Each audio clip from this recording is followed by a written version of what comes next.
Brought to you by the EveryDollar app. Start budgeting for free today.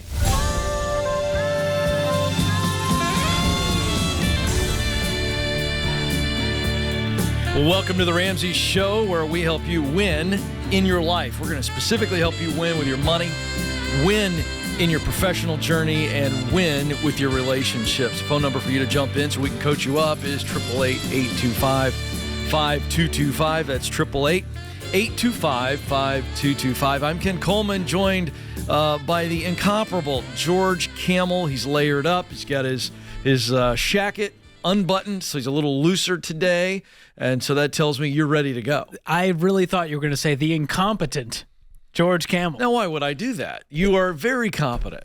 It's what Ken wanted to say in his head. Not but he true. said the kind thing instead. That's not true. Everybody knows how much we love each other. We enjoy being on the air together. We have a good time. We were just having a fun conversation before the show today, which we can't share. That's true. That was a very fun conversation. You won't be privy to that. You will not be privy to that. Let's go to Richie, who starts us off this hour. Richie's in Raleigh, North Carolina. Richie, how can we help? Hey, hi. Pleased to talk to you guys. I have over $500,000 debt. Most of it, I would say 90% of it is actually my home. I was in a very lucrative job for almost 7 to 8 years, but after listening to your podcast, I came to a conclusion that I haven't saved enough, but I saved enough to put a deposit in a house, and I've been jobless for about 8 months now, and I've basically exhausted all of my savings. In fact, this month I will be taking out the $1,000 that I had kept for my emergency fund towards the mortgage. Apart from that, I have a car that I have to pay around more than $500 every month. And I'm at a point where I've already started borrowing money from my friends and relatives. So I've kind of, I'm in a, big, deep trouble, and I don't know if I should sell my house, which I know in a few years from now will give me a lot of equity because this is a growing area. It's in the suburbs of Raleigh. Yeah, Richie, let me jump in. Richie, let me jump in for just a second. And George will walk you through the debt situation. What was the income and what were you doing before you lost the job? So I am on the business side of software engineering. I am a product manager, and my salary fluctuated between $110,000 to $130,000 a year. Okay, so product manager and on the technology side of things, and you've been without work for 8 months. What's happening there?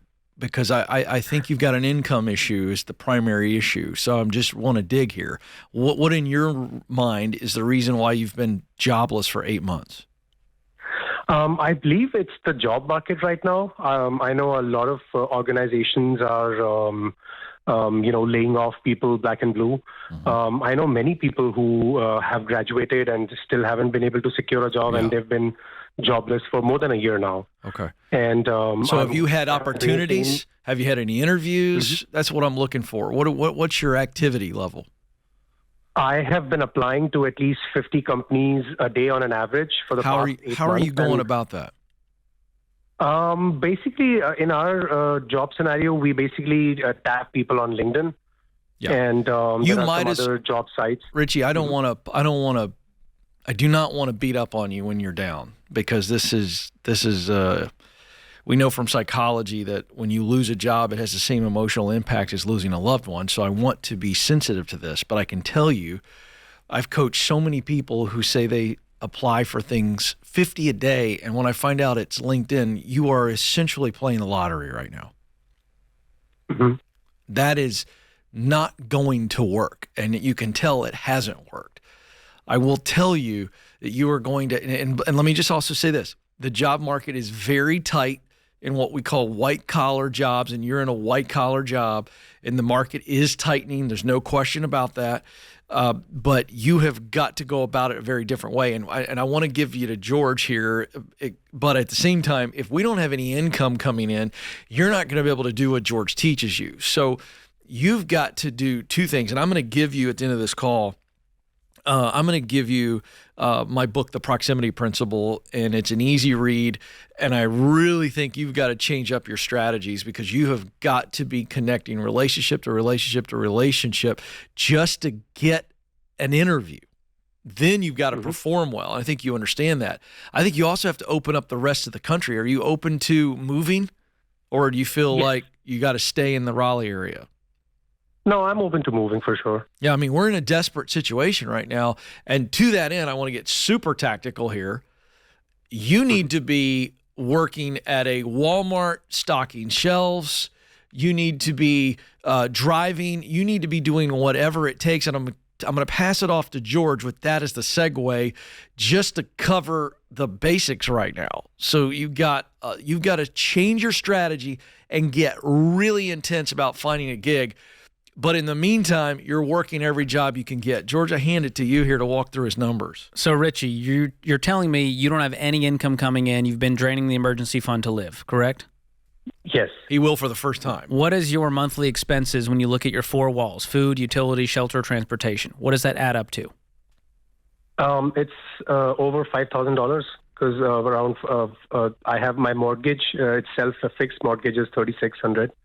And it's just you? Are you single? Yes, I'm single. Okay. Here's the deal. It might be where you need to move, you need to rent for a while. One of the reasons is this income situation. The other is you may not need a huge house right now in Raleigh. And so it's going to free you up with more options as you move into this next career phase. The other is you might need to sell this car. How much is the car worth and what do you owe on it? So the car, I got a pre-owned car for around $50,000. I paid an upfront $20,000 there.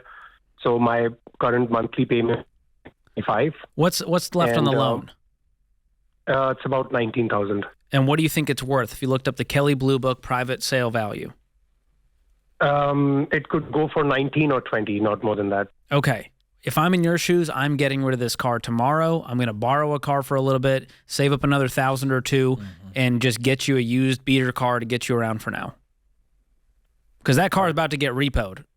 You can't make the payment on it. Right. You're going to be paying that payment with your more debt to cover it. Yeah. So I think this house does need to go on the market for other reasons. I think the car needs to go today, and that will at least give you a little bit of breathing room. But like Ken said, you need to go get 3 or 4 jobs just to cover the bills, to cover those $3, $4, $5,000 until you can get that career. That's right. Right. And you got to stop this LinkedIn, and I love LinkedIn. I'm very active on LinkedIn, but LinkedIn is great for information. You've got to make some real human-to-human connections right now. Your resume is you are spitting in the wind every day right now. That is how effective that is, and you've got to get really intentional, Richie. Listen, you have too much skill and too much experience to stay unemployed 8 months. I mean, a product manager, that is a very impressive set of skills and also experiences that are very transferable to a lot of industries. But nobody knows you're out there, man. Folks, I'm going to say this. If I've said it once, I've said it 1,000 times. Submitting resumes online, you are just nameless, faceless. You're not making any progress at all. At all. You got to get back out and meet people. Say, will you connect me? Will you take my resume into the hiring manager? This is all about people. The opportunity follows the connections to people. This is The Ramsey Show.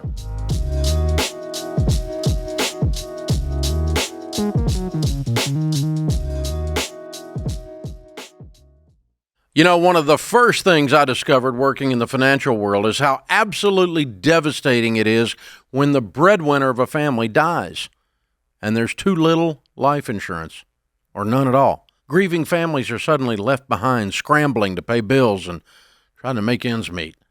I also discovered that there are a lot of rip-offs in the life insurance world, like that whole life crap posing as an investment opportunity. What you need is level term life insurance, usually 10 to 12 times your income, which is the smartest, most affordable way to protect your family. The key is finding an independent broker who represents a ton of companies and works for you, not for the insurance company. This is exactly what my friend Jeff Zander and his team at Zander Insurance are all about. They shop the term life companies to find you the best options, and they've been around for over 95 years. So you know they'll be there when you need them. Xander is the real deal, and that's why they've handled all my personal insurance for over 25 years. I trust them, and you can too. Visit Xander.com for instant online quotes, or for a more personal touch, give them a call at 800-356-4282.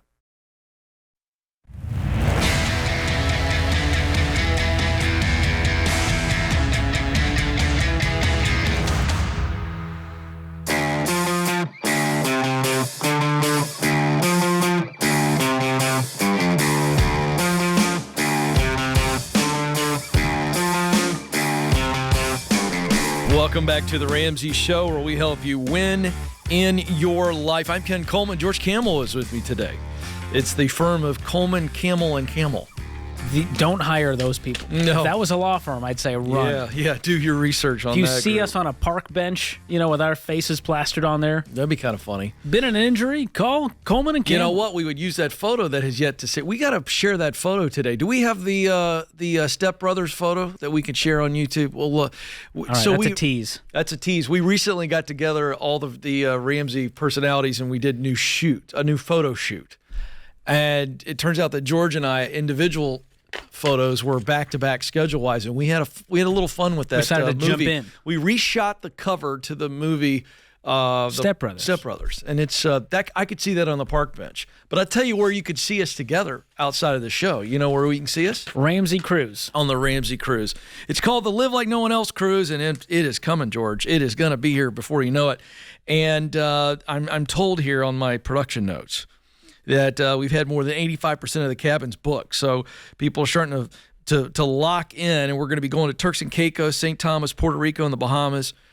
George will have an entire vat of sunscreen. He is. I'm a 50 SPF guy. Yeah, he is. Are you really? Yeah.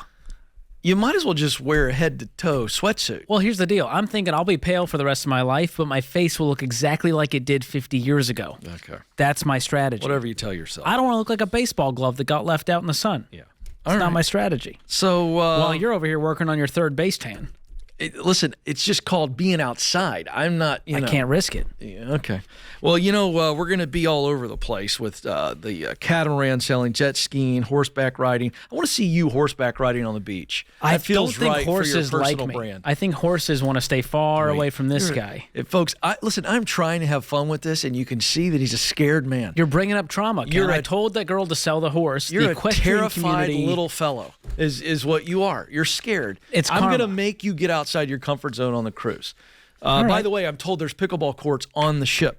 For real? Yes. By the way, people have been reaching out to me on Instagram saying, hey, I would like to set up a pickleball match with my husband and you and all this kind of things. Yeah. I'll do that for charity. It's the only way you're getting I'll me be out there. holding court literally there. All the food is included, even room service. You can lounge by any of the pools, hot tubs, see me and other enthusiasts at the pickleball court, and state-of-the-art fitness center.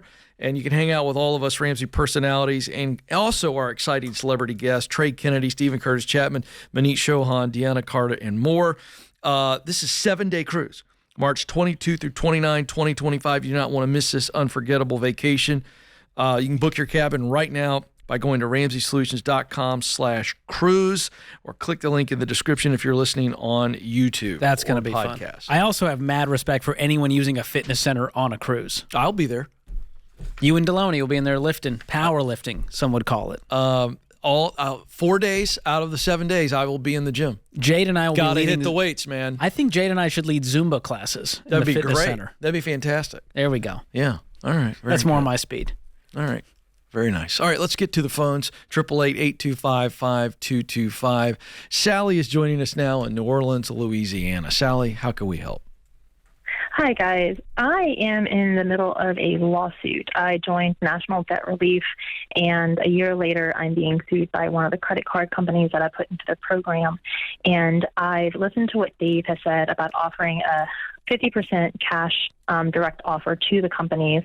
But at this point with us in legal situations, my question is, should I circumnavigate and go around my legal representation through National Debt Relief to make a direct offer myself to those companies and try to get us out of this mess without too much of a bleed on the back end for me. Oof. Well, let me recap for those that are confused about what's going on here with this national debt relief. I think this is how they approach it. They go, hey, let us handle it. You don't make any more payments. You make those payments to us and let your credit card debt go into default. The collectors will come after you. Your credit will implode, and then we'll settle on the back end.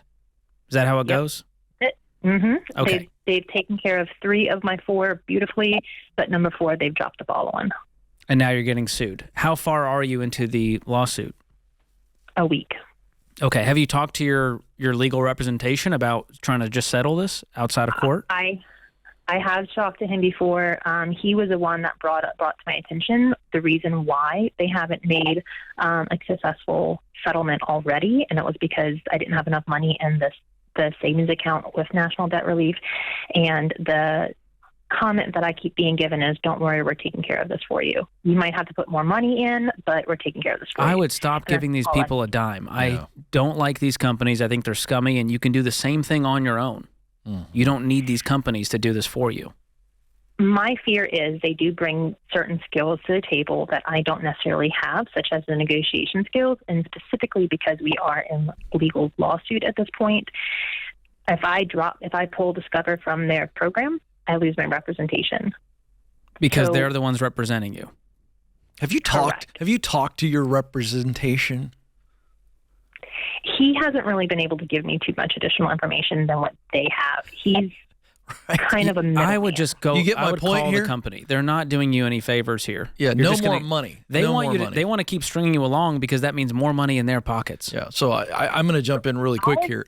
Sal, I would be on the phone with them saying, I want to talk to you. I want a phone call with whoever your person is there, your customer service rep, and whoever this representation is. I want a call. I've already paid you X amount of dollars, and I'm in this mess because you all dropped the ball, if I heard you correctly. Is that right? Mm-hmm. Yeah, so at this point, I've already tried calling National Debt Relief several times. I have not been able to get a supervisor. They tell me they'll call me back, and they don't. I have talked to the lawyer. My lawyer has been in communication with me, as well as his paralegal. But at this point, I took the last 5 days to devise my own plan to come up with the 50%. And according to the lawyer, we have 3 months before the judge makes final rendering final judgment. What I want to do is I want to approach that credit card company and be like, look, in the 90 days, in the 3 months, I will give you 50% right here, right now in cash. What do you owe in total? $18,000. What was all this debt for to begin with?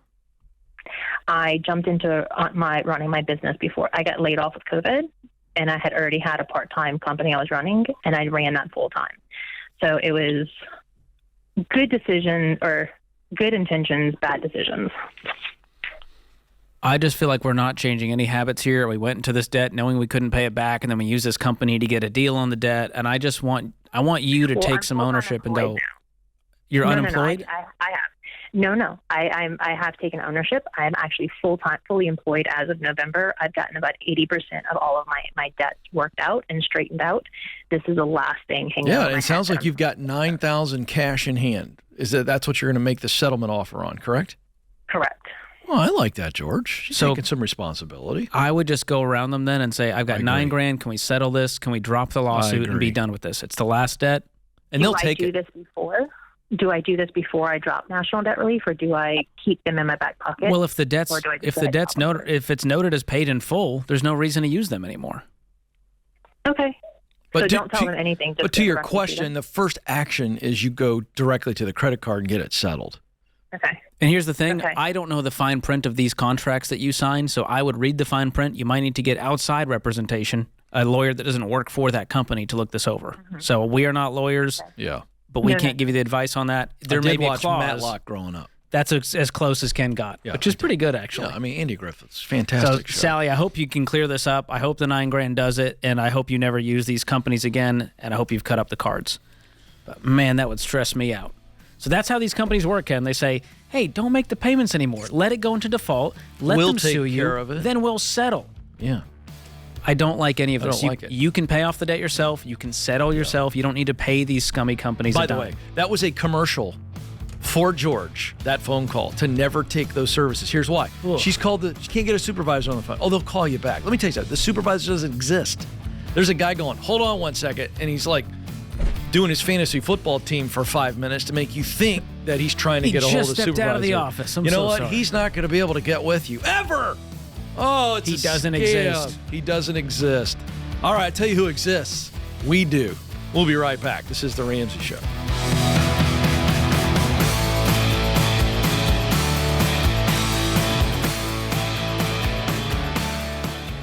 What does the future hold for business? Ask 9 experts and you'll get 10 different answers. Economic growth or a recession? Business taxes will go up or down. AI will help us work or it will replace us all.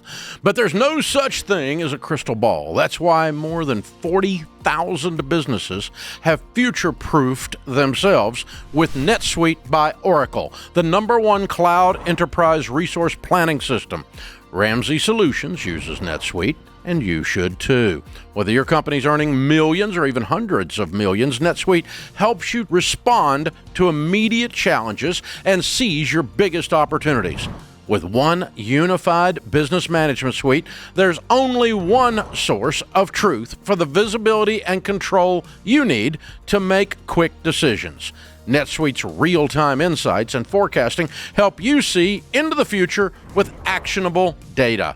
And when you're closing the books in days, not weeks, you can spend less time looking backward and more time focusing on what's next. And speaking of what's next, download the CFO's Guide to AI and Machine Learning at netsuite.com/Ramsey. It's free at netsuite.com/Ramsey.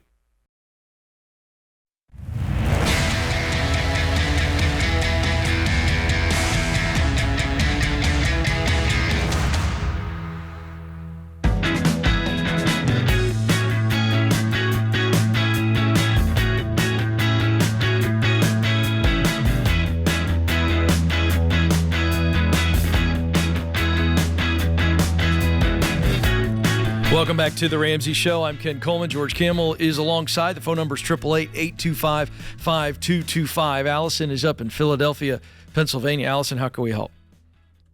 Hi, good afternoon, guys. Thanks for taking my call. I just want to give a little background of what I'm asking about. I'm dating my boyfriend just under 2 years, and we have definitely talked about the future together. And the next step would be living together. We feel rent is just a waste of money. We like to buy a house. Neither of us are in the financial state to buy a house. His parents have graciously offered to basically have us buy their house from them for $350,000, which is, pennies in this market, with the agreement of if we were to ever sell, that we would have to split the difference with them. Whose parents? My boyfriend's parents. This is an awful idea. That's why I'm calling. Did you feel like it was an awful idea when you called, or did you think it was a great idea and you're just being nice to my really dour response? I was kind of 50-50. I came from a divorced house, and my parents argued about money every single day. My boyfriend's parents are still together. They lived middle class, so did we. I also have student debt. My boyfriend doesn't have any, so I'm just trying to, I guess, think of the future. I'm also thinking, am I going to sign off on a mortgage without an engagement? So I know that's playing into it. Yeah, those are all legit questions. George can That's go your through gut the telling litany. you, red flag, red flag, red flag, don't do this. It's not the opportunity you think it is. And also, you splitting the difference with them, what happens if you stay in this for 10 or 20 years and this house becomes worth $1 million and you just gave away $300,000? Right. Do you see how convoluted it is? Can I give you an alternate vision? Can I do that, Allison? Yeah, I'm all ears. I'm willing. Okay. Yeah. Here's the alternate vision.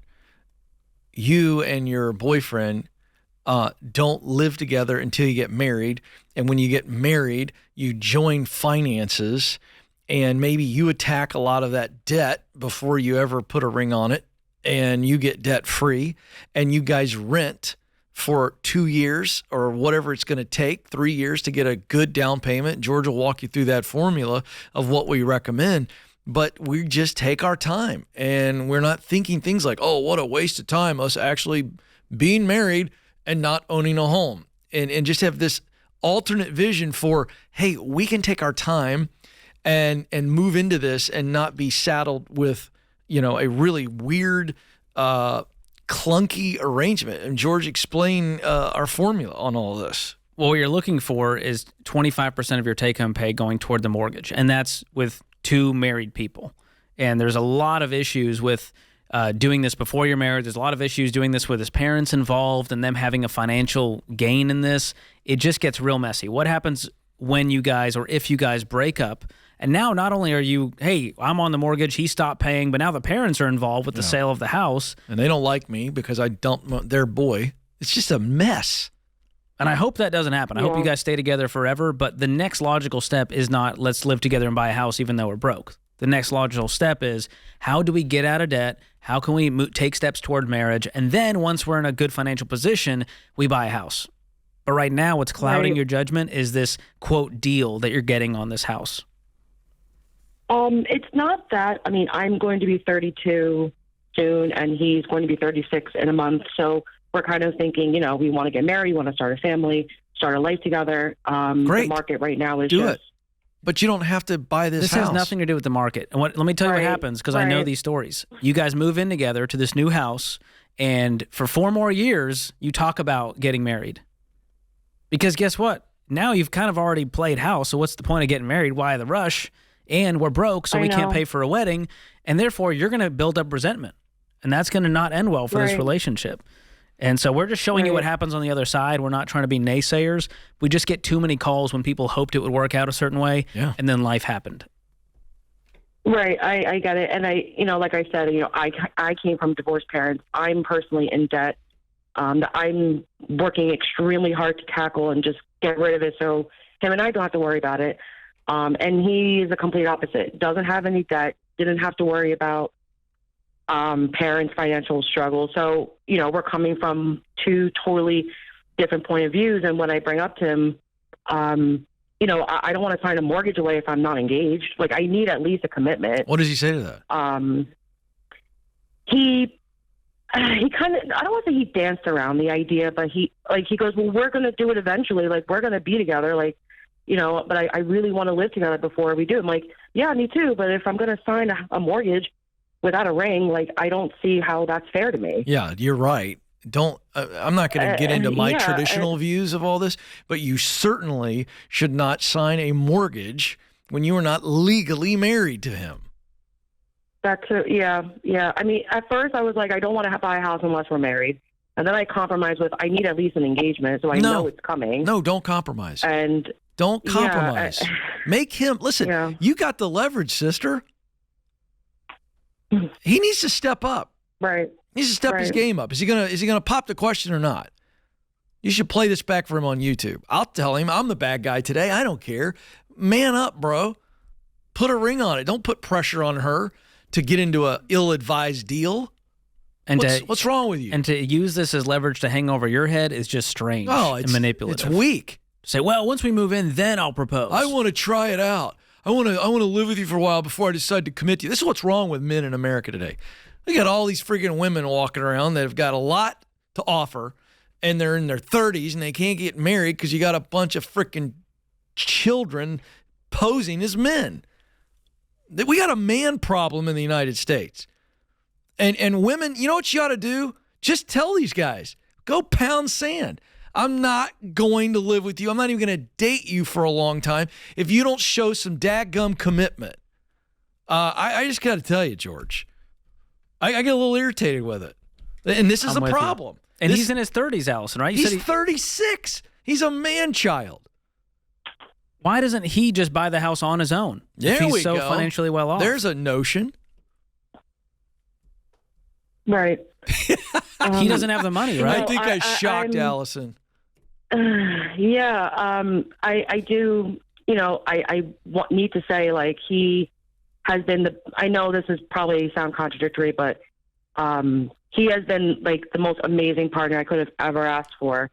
And, like, we don't have any issues. But, when it comes to this, like, this is where But when it comes to this, like, we obviously have two standpoints. He's seeing it as, let's get the living situation on the road, and we can finally move forward and be together. Nope. And He commits first. Like, renting is one thing, but like a mortgage, I don't know. It doesn't sit right with me. I thought we told you that, Allison. Don't keep waffling on Right. this. And listen, he may be a great boyfriend, but he's a boy. And until he starts acting like a man, I'm going to tell you something. I wouldn't do any of this with him. I wouldn't move in with him either. And if that means you're renting, don't look at that as throwing away money on rent. You're buying patience. If you have to get 2 or 3 roommates until this is all figured out and you guys are married, I'm okay with that. That's how I did it before I was married, and it worked out great. And it really helps you avoid so many issues that can come up when you jump into this next step, which is the biggest financial move you will ever make in your life, is buying this house. And doing it with someone you're not married to is a recipe for disaster. All right. I got to ask you. If this were a dating show, okay, what's your statute of limitations, if I can borrow a phrase, on how long a guy should be in a serious relationship like this before we start to say, hey, dude, you have commitment issues? Here's what I'll say. What's the length of time? If it's high school sweethearts, I think you can get more time. If you're in your 30s, I give it 2 to 3 years max. Oh, that's before way there's too engagement. long. 2 to 3 years max. I think a year. I think 12 months. If you're in your 30s and you've been seriously dating someone for a year, if you can't decide by that point whether or not they're a life partner, I like getting past the you're first out. year. That's when you finally have your first fight. The I first year, disagree. it's all gumdrops and rainbows. no, I think that's about a 3-month period. You This got to is know how they fascinating. fight. Conflict is everything. You got to know how they fight before you say yes. All right, Ken's an old man, but I think we're on the same page. I believe in commitment. Been married 26 years. I believe in a thing Take called that love. and stuff it. This is The Ramsey Show.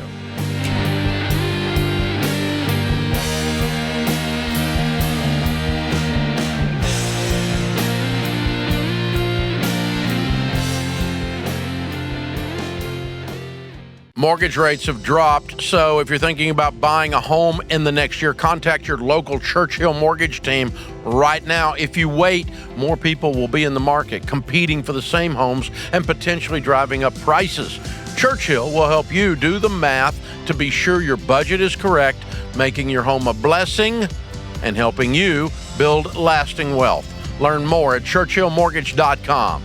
churchillmortgage.com.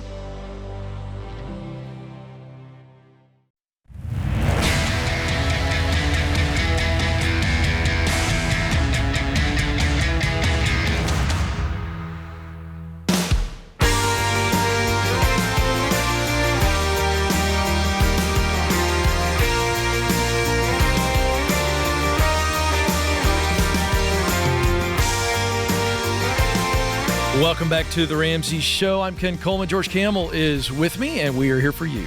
888-825-5225 is the phone number. 888-825-5225. Portland, Maine is where John is waiting. John, how can we help today?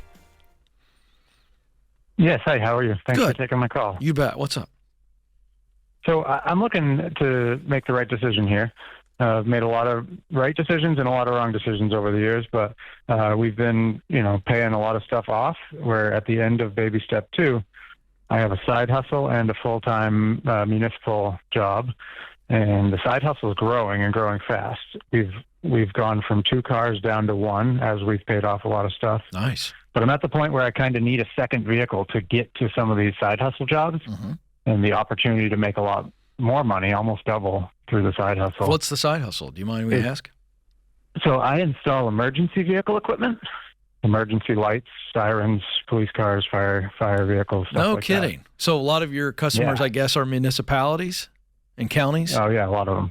Correct. Very Yep. cool. And so if I understand you Yeah. correctly, you need you paid off car, you sold a car, but you're down to 1 vehicle, and you need another vehicle just to allow you to get to the work, and that will allow you to double your income. Yeah, so I've recently changed the business model a little bit. Instead of building full police cars for municipalities, I've found it more profitable to do what I would call service work. Say a department needs 10 new computers installed and already built. It's kind of like doing brakes and struts instead of engines, if you want to think of it It's that just way. simpler, and you can knock more out. Nice. Correct. Yeah. So the money has been great over the last, few months. in going forward looks great, but it takes me a little bit further away from the house. So What's sharing left a vehicle with my wife and 4 kids. I'll go ahead and ask your question. Oh, what's left on the debt? One vehicle right now, a Ford Expedition for the family, wife and 4 kids. She stays home and homeschools. They do co-ops during the day while I'm at work, so they do use the vehicle to go to different, and it's worth about 35, and we owe about 27. And we've paid off a lot of credit card debt, a lot of other debt, and that's all that's left. How much more money would looking- you be making per month if you can add these new clients? Probably on the low side, $3,000 to $4,000 more a month. If I can get to like 2 of these jobs a month that are a little bit further away. What if you slowed down your payoff of this car in order to use that cash to buy a used car to get you from point A to point B? So to give you the full picture, another thing, because I found the Ramsey show about a month and a half ago, we were already doing a very, very similar process. But I've been investing 8 to 10% of my pay since I've been with the city here for 8 years. So my other question is, should I pause that, which would add $450 a month onto our payoff plan? There's already $150,000 in a 457A. Should I pause that for a year or so while I get the rest of these paid off? Yes. Okay.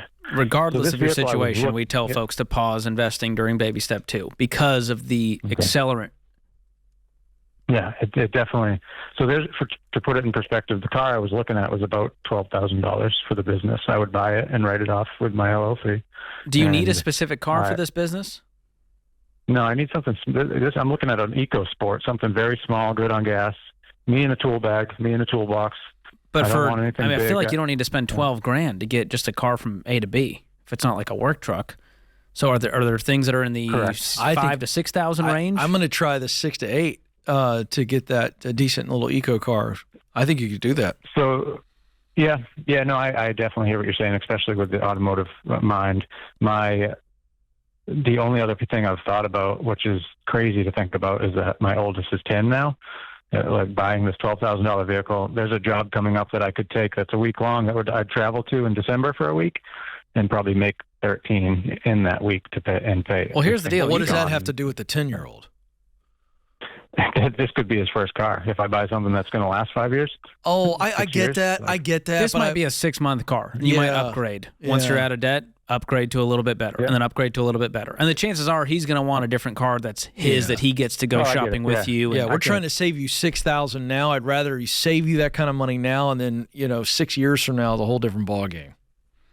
Yeah, I understand. That makes sense to me. Yeah. So, John, what I would do if I was in your shoes is I would pause investing. I'd slow down the steps in order to save up real quick and get you a beater car to then increase and increase the speed of the baby steps. Yeah. Did you say you're mechanical? You can fix cars? Yeah. Oh, let me tell you even better. Yeah. I can barely put gas in a car. All right, full admission. I have no skill at all. But if I had your skill, I'd absolutely be looking at something really, really cheap because you can fix it up and keep that thing moving.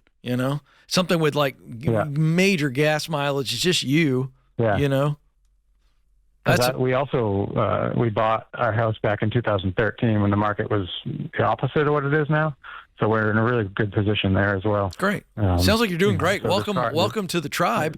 You're doing great. Yeah. The car is just the last thing, And I think later on this might become your full-time gig if you want it to be. Could you do this full-time? Could be. I could. The stress of running the own business, and this is kind of a good work-life balance. I didn't grow up with any structure, nor did my wife. So we're trying to give the city job gives that to the family, and then the side hustle's been great too. What's your biggest stressor? I call it as a solopreneur. So doing the full police cars, doing them on the side, I could have one vehicle apart for 3 to 4 weeks. And it's like when my mind's on the project, I can't get it off the project till it's done. I got so that. Shifting to this new type of work where I go to I go for a day or 2 or 3. And when I leave, all the work's done and I don't have to think about it. So I have found ways to make that better. Good. But long term, I call it the best of both worlds right now. But you are right. That could change in 4 or 5 years. You might be able to find a guy who's also mechanically handy and you delegate it and you have a little team and who knows? I like that idea. I tell you what, if I'm him, again, you look for some young dude coming out of high school that needs to prove to his parents that he could make good money as a mechanic and doesn't want to go to college, I'd get that kid in there and mentor. Or a guy who doesn't want to work in the traditional mechanic role. This sounds like a cool, you get to be a part of a startup business. Yeah, it's really make cool. good money. You could really grow that thing. Wow. Side thought, but I like it. Riches in the niches, Ken. Is it? You're so happy with yourself. I think that's I wish if you weren't watching on YouTube, you should have seen how smiley you were when you said that. Did you think about that phrase today before the show? You didn't say it first. I'm going to be honest. You love a good rhyme. I'm sick with envy. It's exactly what it is. Can we help Renee real quick, George? Let's do it. All right, let's try. Renee is in Fresno. Renee, how can we help? Hi there. I was calling because I'm currently in baby step number 2, but we're actually probably going to have all of our be out of that step by next year, like mid next year. And I was calling because my husband retired from the Navy, and we found out in his retirement that if our girls go to college in California, any UC or state school, their college is completely paid for. Amazing. So, yes. So I'm still wondering if I should be saving for either a college fund or put a savings account for each of them in a high yield savings account in case they either want to go out of state or maybe towards a master's program. I'm just kind of trying to think down the road. I would, but I would not until you're out of debt with an emergency fund and you're investing 15% for your own retirement. Okay. Otherwise, there might be extra things, living expenses, books, who knows what they might need to cover. I would work with them to create a plan to work and save along with mom and dad working the money plan. Okay. Okay, perfect. I think that was everything. That's incredible. Fantastic. Thank you so much, Renee, for the call. And we also need the stipulation. You are going to one of these in-state schools that's completely paid for. We don't get to choose, but I really want to go to XYZ private school across the country. Well, you better have the money to pay for that because mom and dad ain't paying. Yeah, especially in this situation. Absolutely. They need to know the value of what that education will do for them debt-free. And if they need that, go watch Borrowed Future on YouTube. It's a documentary we created, completely free to watch. It will change the game with these conversations. And Ken, you do a great job in it, laying out some facts. Well, we're in a world today where the value of a degree is increasingly fading with the American people, and we're starting to see that it's fading within the workplace with many, many major organizations within different industries saying we don't require a college degree anymore. So the more you pay, the more you go into debt for it, the less ROI. That's right. Yeah, good stuff. All right, great shack it today, George. Thank you. I think it matches your glasses. That's always a pro move. Thanks for hanging this hour. This is The Ramsey Show.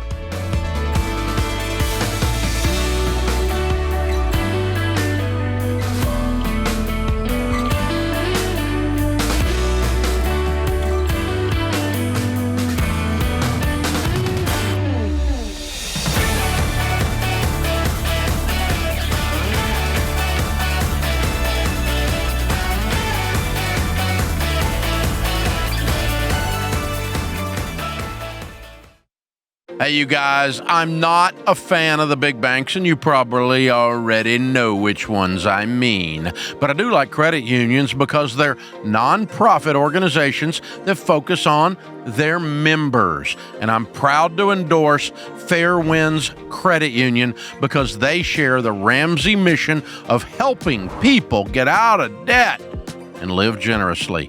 In fact, they design products to help keep you from going into debt in the first place. Fairwinds has been in business for over 75 years, and they serve hundreds of thousands of members worldwide. You can feel secure because your deposits are federally insured by the NCUA up to $250,000. It's easy to join, and Fairwinds partners with more than 5,000 credit union locations around the country, so you can bank in person wherever you live. But if you prefer the online experience, you can log on to Fairwinds and do anything you could do at a physical location. So go to fairwinds.org/Ramsey to learn more, and while you're there, look at the combined checking and savings account bundle they created just for Ramsey fans to help you take control of your finances. That's Fairwinds, FAIRWINDS.org/Ramsey. Brought to you by the EveryDollar app. Start budgeting for free today.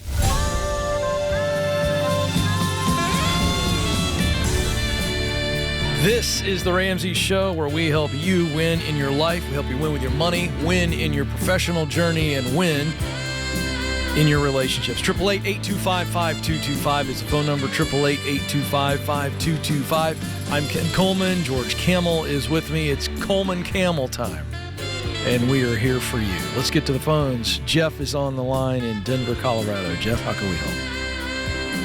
How you guys doing? Good. How are you? Good. So I got a question for you guys. I started fixing flipping houses this year as like a side hustle. My second house is about to hit the market within the next week. But my question is, like, I'm going to have about $160,000 in profit once this sells. Is my estimated profit? How do I shield myself from this massive tax bill that's going to be coming my way? How massive is it? Have you actually done the math? Yeah, I'll be about $160,000 of profit that I'll need to pay taxes on. No, he's asking, have you done the math on your taxes? But, depending on your bracket, what your marginal tax rate is versus effective tax rate, are we talking, 16% of that? I don't know what the taxes are in Colorado. Yeah, I'll be about 20% of that. Okay. Have you already figured in, like, you have existing expenses just on the actual renovation? Not yet. Okay, well, that's first thing. I hope you got some accurate. You got some accurate records on all that you spent, correct? Yep, I got everything documented of what do you think? Put into it. What do you think the ballpark is? We put $160,000 into this last property. Okay. Well, you put 160 in and you got 160 out? 160 is from both properties. I think I'll profit about $80,000 from that first property and about $80,000 from the second property. But you said you put 160 in into the investment, yeah, to flip it. This is bad math. It's telling me that you're not making money in this business. So let's start over, Jeff. Either I've confused you or you're not tracking with us. Okay. Okay. So you've got one house that you're saying, or is it two houses that you're saying you've got the total profit of 160? Two houses. So I sold the house in February this year, and I'll profit $80,000 on that. I profited $80,000 on that house, and then the second house is about to hit the market, and I should profit about $80,000 on that. Okay. Is that after getting your money back from your initial investment? Correct. Oh, Yep. Okay. All right. I got scared. I was like, oh, no. I did too. This does not it wasn't making sense. Okay. So the bottom line is you need to get with a tax pro. George and I are not tax pros. RamseySolutions.com, great place for you to see a good list of tax pros. And I would contact them. They'll help you find every legal nook and cranny That's to go, right. what can I write off as a deduction from this business? Is it through an LLC you're doing this? Correct, yeah. Okay. But the reason we want you to go to a Ramsey preferred or, the approved tax pro is because a lot of accountants and tax people out there will try to get you to spend money just to lessen your tax bill. And to me, that's about the most mind-numbingly stupid advice I've ever heard. Well, go buy this and Go then buy a G-Wagon for $130,000 just to save money on taxes. No, save the money and pay Uncle Sam, and that's just how it is. So with your regular expenses and everything else, that's what you're looking for. But don't get sucked into that idea. Just a warning. Okay, that's good because, people have told me to go buy a new truck. And I'm like, it's I don't need a new truck. No, thank you. Never spend to save. Yeah, That's not how it spend works. money to save money. It makes no sense. So you're a good man. Appreciate the call. And congrats on flipping the houses there. Yeah. Very and just set impressive. aside that money and put it away in a high-yield savings account and then be ready to pay that with your quarterly estimated payments. Don't wait, a year and a half to make these tax bills. Make sure that you're paying that quarterly through the IRS website to avoid any fees and penalties. Mm-hmm. All right, Sarah's up next in Detroit, Michigan. Sarah, how can we help? Hi, thank you for taking my call. I'm a tad nervous, so I apologize. You're doing great. Thanks. I'm very nervous. So I was wondering if it would be in my best interest to take money out of my brokerage accounts to pay off my Parent Plus loan. How much is in the brokerage account? The two brokerage accounts are about 90. They're about 93,000. Okay, and how much left on the Parent Plus loans? Well, I'd say about $68,000. I just started paying this year. Okay. And what were you saving up in this brokerage account for? Because this is non-retirement. You're just investing on the side. Right. I just, when I first got married 29 years ago, I just opened up some IRAs and this brokerage account, which I didn't even realize what it was until just recently. I just put that money away and I never touched it. Good. Well, the good news is this is likely long-term capital gains, and so it won't be, a crazy tax bill, but you will have to pay taxes on the growth of this money. And so I would pull out that $68,000, be ready to pay the taxes on that, and be done with this debt. Get it out of your life. And the interest rate on these Parent Plus loans is excruciating. Yeah, it's like 7%, and I want to pay it because in the long run, for one, I don't want to give the government any more money than I have to. Amen. And that's going to double by the time I get them paying it off. So yeah, I would. That's why I thought, you have the money. I would just go ahead and pay it, and it's going to hurt a little bit because you've worked hard to invest and save this money, but it's for a purpose. And right now, that purpose is to pay off debt. And for the rest of your life, it will be to instead build wealth and leave a legacy. And so I'm sorry that you got to use it for something not fun. But that's kind of the price we paid when we signed up to pay juniors college. I know. So I was worried because I don't know how to figure out the capital gains, but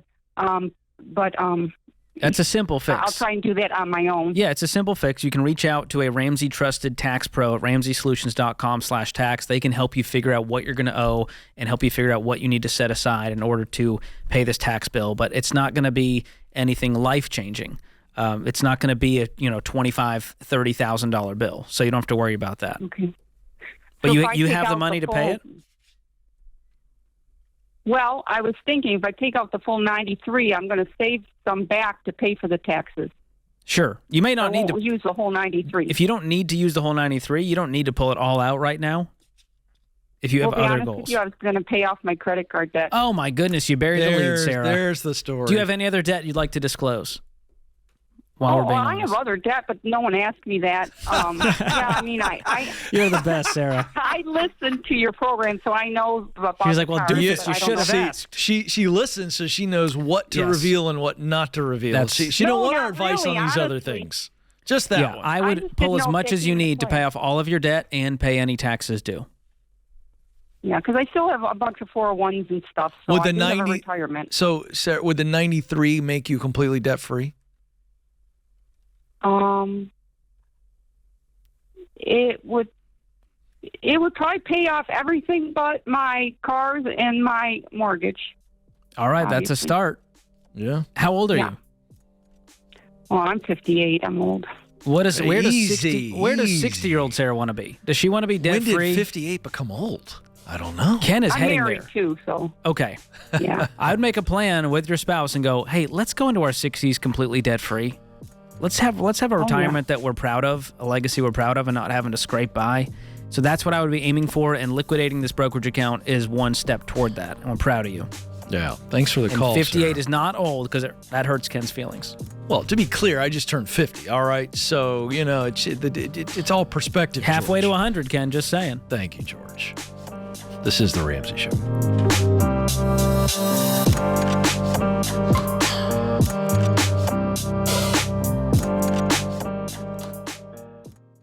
You've been gazelle intense, you've eaten more beans and rice than you knew existed, and now you're ready to make your biggest investment better. Blinds.com is a great way to dress up a room or your entire home. Whether you're comfortable with do-it-yourself projects or you don't even know what a Phillips head screwdriver is, well, trust Blinds.com to take care of you like Ramsey would. You can do the measuring and installation yourself, or you can let Blinds.com's professionals handle everything for you. Blinds.com offers a completely hassle-free experience. Count on them to deliver stylish window treatments from premium brands without the premium markup. You'll never have to deal with pushy salespeople in your home just to get a quote. But you can count on free shipping, free samples, and a 100% satisfaction guarantee so that you can rest easy. That's why we've recommended Blinds.com for over 10 years. Get 50% off site-wide for a limited time at Blinds.com. That's Blinds.com. Rules and restrictions may apply.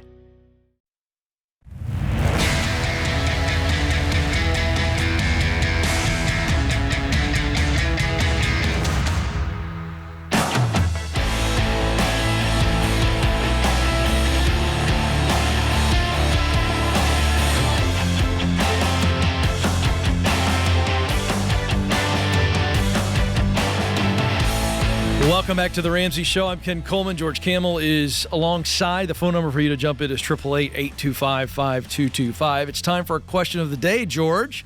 And today's question of the day is brought to you by Why Refi. Why Refi refinances defaulted private student loans and builds a custom loan based on your ability to pay. You will have a payment you can afford with a low fixed interest rate you couldn't get anywhere else to help you stick to your budget, work the debt snowball. Go to whyrefi.com today /Ramsey. That's, let me give that to you. That's not written well, and I'm like a parrot here, George. So reread that. It's whyrefi.com /Ramsey. That's whyrefi.com /Ramsey. This may not be available in all states. Today's question comes from Colin in New Hampshire. I recently got my license to be an architect. I'll be having a conversation soon with my bosses about a new role and responsibilities, which should include an increase in pay. I have no reason to suspect that my employer would underpay me. However, I would like to go into that meeting with an idea of what a fair salary would be. Looking at the numbers online, they range anywhere from 65, which is less than I make now, all the way up to 100K. I understand there are nuances to salary, such as years in the field or type of experience. This makes it difficult to gauge quote-unquote fair. I want to manage my expectations of what I should be making. Where can I find accurate salary data to know what fair is? Yeah, a good question here from Colin, and I would just focus on the fair part of this. The fair part is really the wrong thing to be focusing on. You've got to set your range based on what you're making now. And so he's saying the low range is 65. So he's already done his homework. So wherever you got this information is the same place that you're going to look at for what's right for me. So you're just looking at comparative salary analysis for people with experience and skill set similar to yours, and you're going to look at where you're at on the range. So he's already given us the homework. So 65 on the low end, 100K on the front on the high end. And so where do you fit in that range of salary? And so if you're in that range of 80, then I would ask for the full. I would go to the full number, maybe go a little higher because they can always come down. So maybe if you felt like, all right, I feel like accurately I could command an $80,000 salary, I'm going to ask for 85. That's what I would do. So aim a little bit higher. A little higher. Give that company a little room to come back with a counter. Yep. And you got to know what your number is, where you go, I would not feel good. I would feel resentful coming into the office every day. Now, hopefully that, again, is based on viable information, which Colin has gone out and done the research. And he said, I just got my license, which tells me he might be more entry level. So I wouldn't expect the full 100K. But I'd also want to know when I go in, what does a growth plan look like? That's to grow in exactly this right. role? What is Very that important. ladder if I want to step in and have more responsibility? That would at least help me not flounder in the role going, well, I should be making more. Well, who said? That's right. That's exactly right. So good question. Really good question. To the phones we go. 888-825-5225. Rachel joins us. She hails from the Washington, D.C. area. Rachel, how can we help? Hi. I'm in a pickle, and I really don't know what to do. Okay. So I am right now. I'm actually currently overseas, and in Asia, and because my husband, I guess I too believe like the U.S. the cost of living in the U.S. is outrageous. And so we're overseas just to kind of get the cost of living down. We are currently living off of like VA benefits, veterans benefits right now. Okay. And how much my is that? husband has a what? How much are your benefit payments? Total $4,000 a month, and that's what you're living off of. That's from your husband's service or your service? Husband. Okay. All right, keep going. And then, so that's why we're currently here. However, I recently got a job offer that pays a stipend and room and board, $18,000 stipend. and then housing and. What about salary? Yeah. And yeah, so it's 18 for the academic year for 9 months. Okay, I'm confused, Rachel. What is the job that you just got offered? Why don't you tell us where that is? It's a residential hall director at a university. And so you're only going to make an $18,000. That's what the stipend is. Yeah, and then they provide housing. And meals. And meals. Okay. All right. And so what is the dilemma? Should you? This is in the U.S. I'm understanding. Yes. Okay. So what's the dilemma? In the U.S. Where are you at? Where's your husband at? Working. No, I'm sorry. Okay. Where's your husband on this idea of you moving back to the States? Where are you at on moving back to the States? It feels like you want to do this, but I'm just getting clarity. Yes, I want to. That's the thing. Like, I want to honor and respect my husband. I'm Christian. However, like, we've done this before, and I developed a lot of anxiety overseas, being away from friends, family. Okay, so Rachel, let me jump in. So he wants to stay. You want to go. Yeah, thank you, George. Is that right? Yeah. Does he know that it's causing you all this anxiety? I assume this relationship is not going great overseas. Yeah, it's just, yeah. So if I'm him, I want a better marriage, and therefore I'm going to compromise and go, okay, let's go back to the U.S. and figure out how to afford to live there, because living overseas is not the solution to the cost of living issue. Well, how can we help you? So the reason, okay, there's just a lot. I know, sweetheart. We have about 3 minutes, and so we want to try to help you. Yeah. How can we weigh in? Where would you like us to weigh in? So my husband has a real estate business. I use that kind of lightly, not really, but kind of. So last year he made $100,000, but he got the properties in 2022 and then sold them in 2023. And are the real estate, is the business in the United States or overseas? Yes, in the U.S. And he's managing all of this overseas. Yes. Okay, keep going. And anyways, so, but he hasn't made an income in a year now. So if I'm in the dilemma of, like, do I stay overseas to support him and his business, or do we move back to the U.S.? I don't understand how you staying in Asia supports his business when his business has not made money in the last year. It's in the United States. It's across the world. Rachel, I am so confused about all of the details around this, except for one thing I'm not confused about. You guys have a massive, massive marriage issue, and you got your husband who wants to stay stay overseas, and it stresses you out. And you've done this once before, so we got a track record. Yeah. You don't want to live overseas. He wants to live overseas. You're willing to go get an $18,000 stipend to be an RA just to escape wherever you are. This is not good. We have to get on the same page quickly. Well, the reason why I wanted to take the job at the university is so that we could save the $4,000 a month. Okay, but would he move with you? Would he move with you? Yes. So that's what you wanted our opinion on, is should you take an $18,000 stipend to get out of wherever you are? You guys were making $150,000 between his business and the VA benefits. So this is not a cost of living issue. You guys need to move back to the U.S. and both get normal jobs. Yeah, and stop finding weird shortcuts. Yeah, and like taking this, well, we can save the $4,000 so he doesn't have to work. The whole thing is so anti to what we believe here. Yeah, move back and start working and get a marriage therapist quickly. This is The Ramsey Show.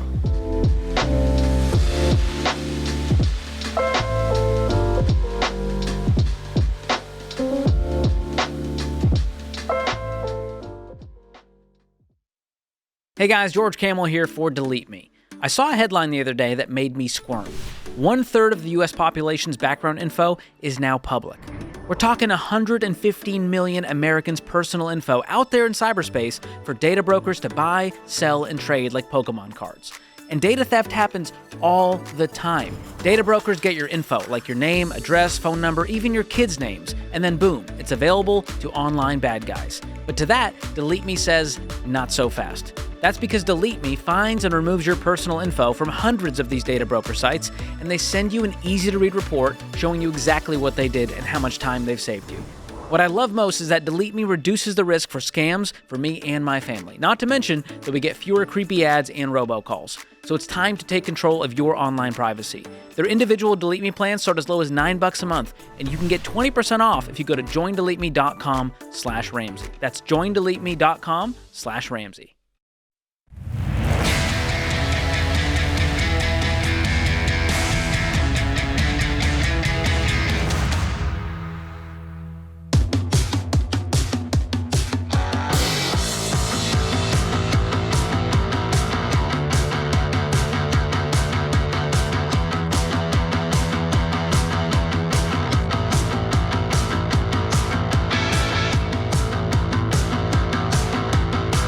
Welcome back to the Ramsey Show. I'm Ken Coleman. George Camel is alongside. The phone number is 888-825-5225. We'd love to take your calls about your money, your professional journey, your work, so we can make more money, and your relationships. 888-825-5225. All right, I want you to think about something for me, George. You ready? Okay, hit me. Can you be imaginative? There, he's closed his eyes. It's good. I want you to look up a year from today, and you finally accomplished all the things that really matter to you. How's it make you feel, George? Amazing. Accomplished? I'm floating. Yeah, absolutely. Does that involve going on vacation with me? That would be a dream, actually. That's the what I Coleman's thought. vacation well. I thought so. Achieving your goals, George, doesn't happen by chance. You need a plan so that you stay focused, motivated, and organized every step of the way. That's why we're excited about the new 2025 Ramsey Goal Planner. It's packed with monthly teaching from Rachel Cruz, Jade Warshaw, and John Deloney, and it's going to help you set goals with your money, faith, and relationships. And it's got all your favorite features, monthly and weekly calendars, stickers. Wow. It's got People stickers. love stickers. Do you like the stickers? I think it can be fun. Oh, all right. Vision board, goal setting system, savings tracker, and more. You can get yours today for $49.97. Don't wait. This planner always sells out. So you want to get the best price, go to RamseySolutions.com/store, RamseySolutions.com/store. All right, Brian is up in Boston, Massachusetts. Brian, how can we help today? Yeah, hi. Thank you so much for taking my call. So I did have a question for you. I currently own two homes. Our primary home that we live in, that we owe about $223,000 left, and we do have a rental property that is paid for. Unfortunately, I took a line of credit. I accumulated about $125,000 in debt there, and I have about another $35,000 in credit card. My question to you is should I consider selling the rental property to pay off my debt and pay down what I primarily own on my primary home, or continue using that as an investment, which is bringing in monthly income every single month? If it's bringing in monthly income, you wouldn't be upside down going into debt every month. So clearly it's not the investment we wanted it to be. What have you been spending this money on? The line of credit was when we moved into the home. We didn't have, we didn't plan correctly, should I say. We ended up spending more, moving into a much more affluential neighborhood, and we did, I think, overspend. I would say so. I'd have a hard time blowing $120,000 on a move-in. And what about the $35,000 in credit cards? That part of that was a program that I decided to take, and the rest has just, at times, I may need to use the credit card to help over.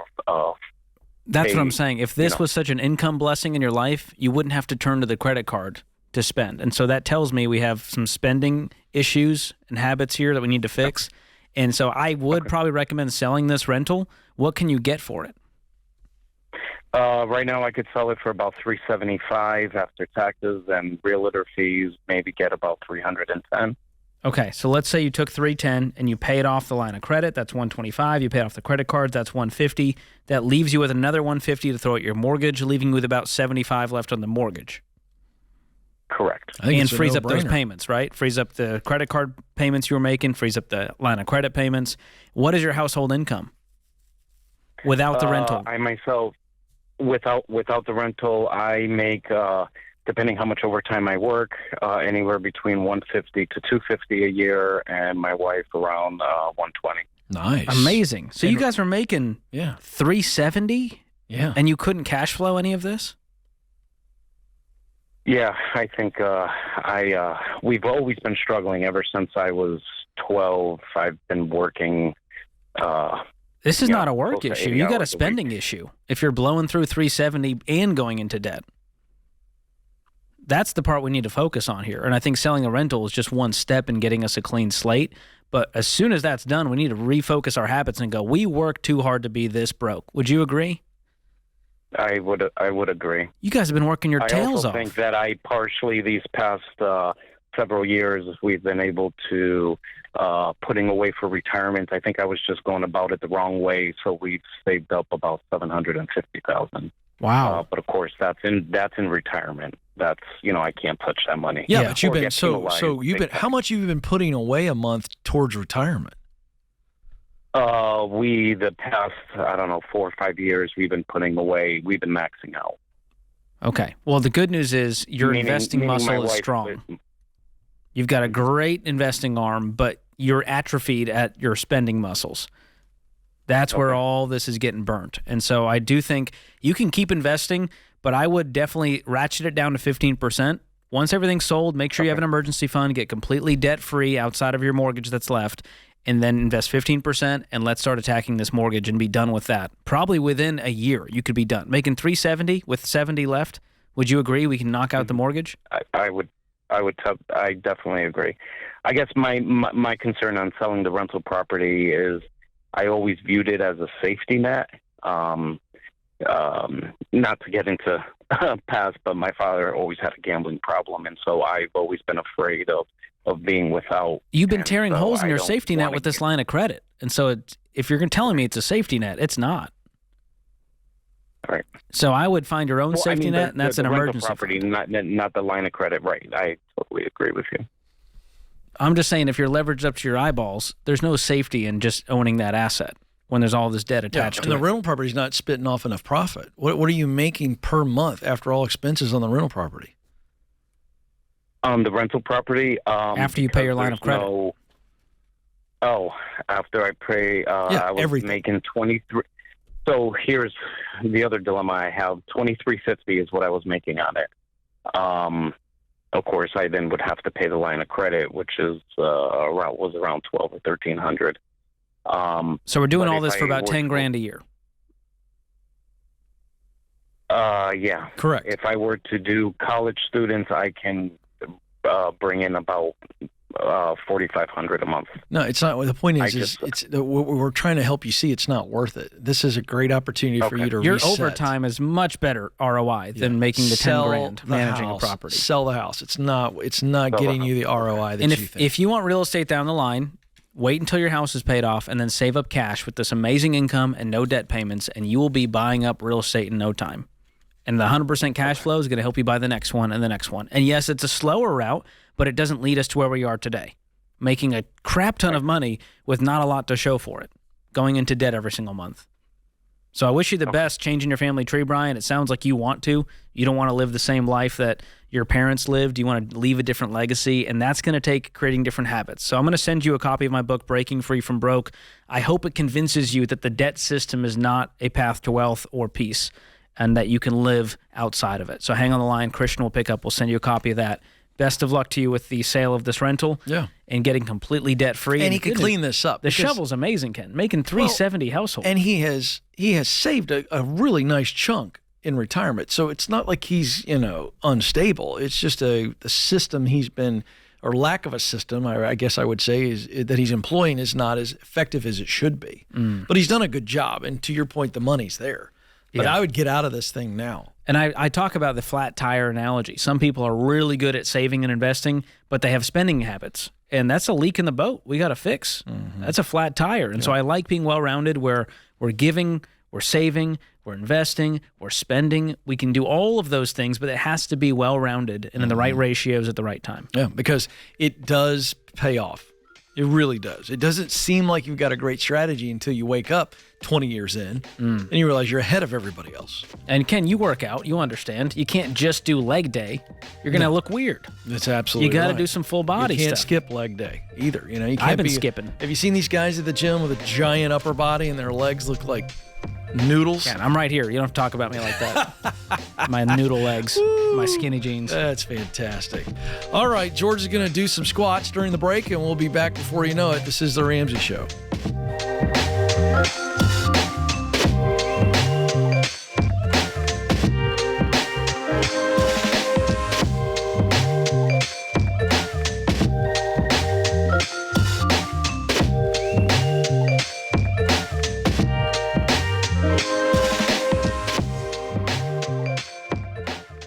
Hey guys, it's Rachel Cruz. Just about everything costs more these days, and healthcare is no exception.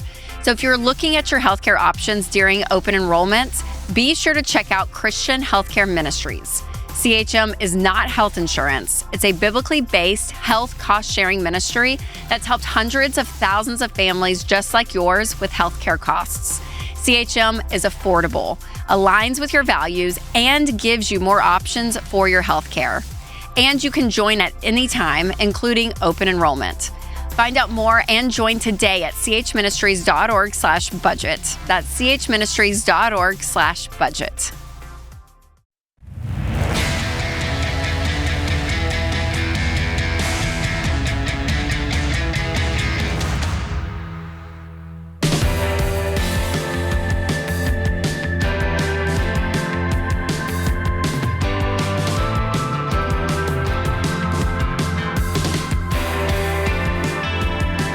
Welcome back to The Ramsey Show. Thrilled to have you with us. I'm Ken Coleman.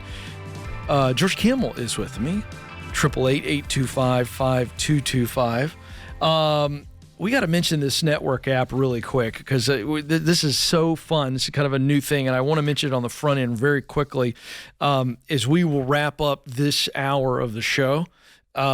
People need to know that if you're listening on radio, we'll continue. But if you're on podcast or YouTube, this is it for what you're going to get today. But you can get the rest of the calls, and we got a great lineup here as I'm looking on the board. Some great calls coming up. You can get it on the Ramsey Network app. You can get that in the App Store, Google Play. I just want to mention that real quick as we head into this segment, instead of mentioning it at the end. In case we run out of time. That's right. Lest we run out of time. Very good. I was the hoping last you'd time be you used impressed. well, I love the word lest. It doesn't get used very often. I don't think many people your age even know what it is. You bring out the best in me, Ken. Thank you. Let's go to Traden in Indianapolis, who is joining us now. Traden, how can we help? Hey, thanks for taking my call. You bet. Here's my question for you. So I just started my 4th year of college for my degree in criminal justice, but I recently found out I'm going to have to take at least an extra 2 years after this one to finish my bachelor's degree. Why? I just started a new job where I'm making $100,000 a year right now, full time, with the option to get upwards of $150,000. So I guess my question is it worth it to continue with school to get my degree that I most likely won't use, or drop out and pursue my career? Well, the way you just positioned it, no, it's not worth it to stay. But let me backtrack a little bit. Why are you being told all of a sudden that you need 2 more years for a total of 6 years for your criminal justice degree? Well, during my sophomore year, I lost one of my good friends of mine, and I didn't focus that much on school, so that's where I got behind. Oh, I see. So you said you just found out. It wasn't like the school dropped this on you. This is just you don't have as many credits as you need. Yeah. Oh, okay. Well, what's the job you're doing now where you're making $100,000 with the potential to make $150,000? I'm a pipe fitter. Fantastic. Do you like it? I love it. Oh, man. Done. Give me my gavel and my robe, George. The jury has spoken. I absolutely would drop out of college. Okay. What's the other alternative here? You're in school for 3 more years to get a criminal justice job that pays half of what you're making now? Yeah. Yeah. Yeah, no. What sense does that make? Does that make any sense to you? Traden? What was that? Does it make any sense to you to stay in? You called us. It's your call. Do you No, think it it makes doesn't. any sense? Okay. Unless you said, I hate this pipe fitting job. I really love criminal justice. Right. I need to do this. Yeah. It doesn't sound like that's the case. Did you kind of fall into, like, well, I guess I'll do criminal justice? Where did this come from? I used to. I always wanted to do it, and then now, more recently, with how cops are looked at nowadays and everything like that, I just don't. And the pay cut, and I love what I'm doing right now. I absolutely love it. Good. So it's just kind of hard. Listen, I'm glad you called. And the reason I asked you, what do you think, is because at the end of the day, it's not about George and I's opinion on this. And I think you were probably leaning in that direction. And I'm going to tell you, you have a path to not just 150,000, you have a path to being a multimillionaire, because you will eventually learn this trade to a point where you may end up owning your own business. I'm assuming that's crossed your mind. Yeah. Yeah. Now you're creating jobs. And so this is a no-brainer. And I appreciate the call, though, because I think a lot of people think, man, I've been in it this long. I don't want to be a college dropout. You're talking to a college dropout. I am a college dropout, not a loser, not a grifter, drifter, all the things, right? I just knew that it was time to go work on campaigns, political campaigns. And so I didn't need to sit in an upper-level government class when I had the opportunity to go be in part of the fight. And that was my path. So, and then I ended up, moving into my early 30s into broadcasting, which again, didn't require a degree. So it's always, is a degree required, or is it the best way? So the only way or the best way, and in this situation, you've got really clear direction for your future. So I say drop out and don't let anybody talk you out of it.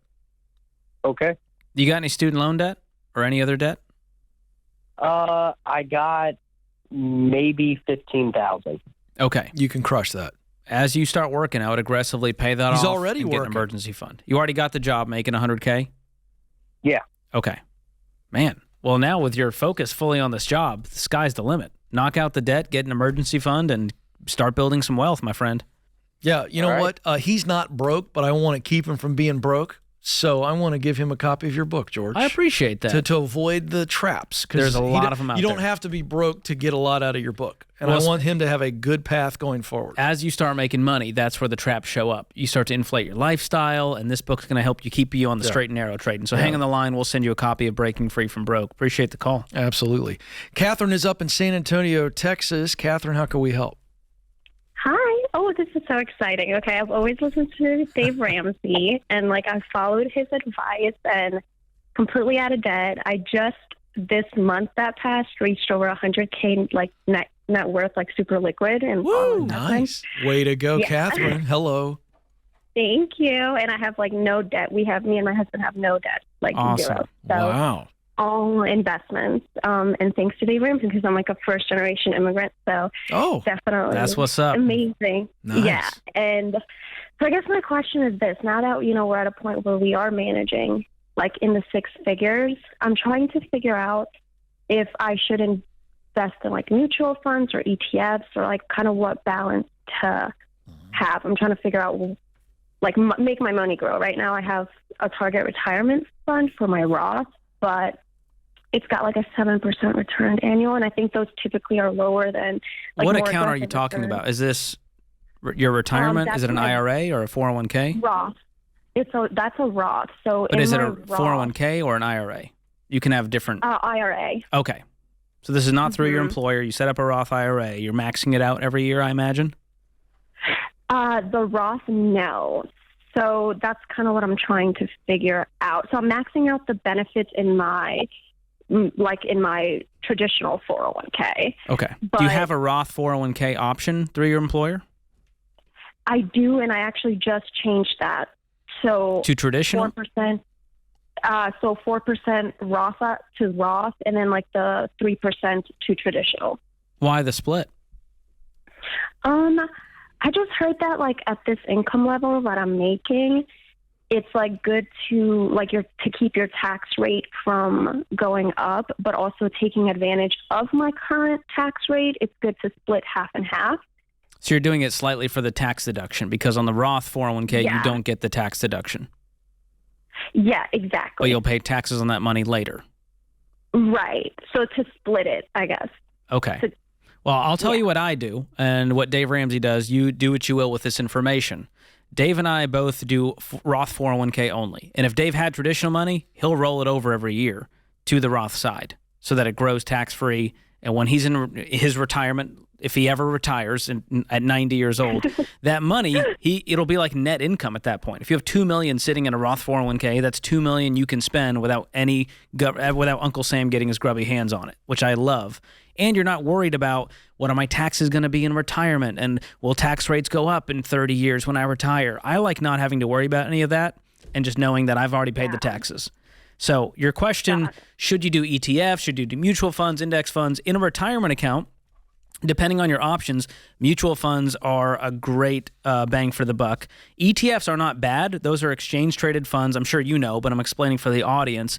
They're investment hybrid, so it has the diversification of a mutual fund, hundreds of stocks in there, but it has the tradability of a single stock.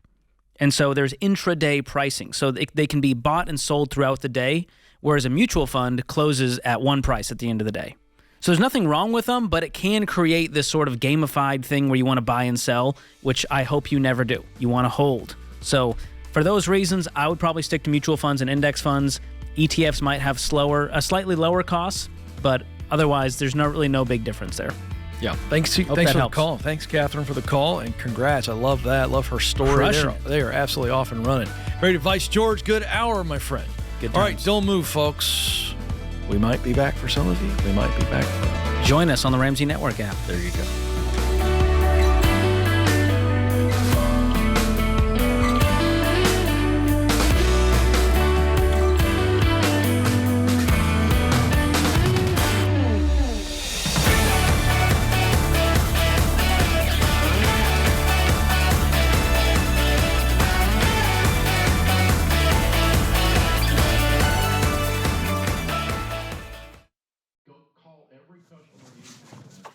Hey, what are you still doing here?